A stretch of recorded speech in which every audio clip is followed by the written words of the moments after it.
গতকাল বাড়ি ঢুকে দেখি আবার কালকে নার্সারি থেকে এই 3টে গাছ নিয়ে এসছে।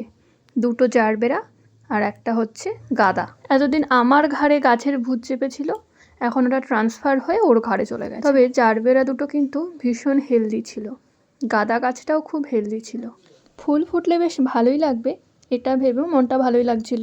চলো এবার গিয়ে জারবেরাগুলো পটিং করি।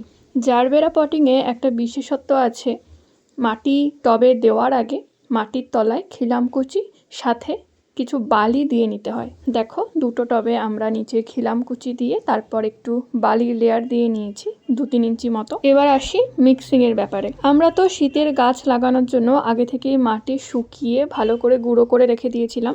সেই মাটি নিলাম 50%, 20% গোবর সার বা ভার্মিকম্পোস্ট, 20% বালি, 10% কোকোপিট আর 1 মুঠো নিমখোল।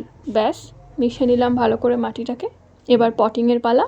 জারবেরা গাছ পটিংয়ের একটা বিশেষত্ব হলো গাছটার এই পোর্শনটুকু মাটির নিচে থাকবে।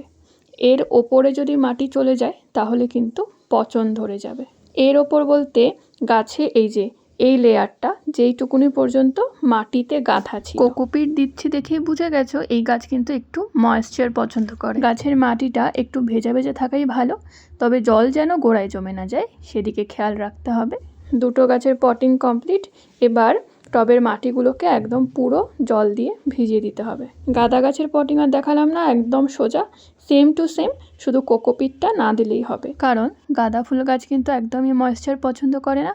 কোকোপিট দিলে গাছের গোড়ায় জল জমে থাকলেই ব্যাস শেষ।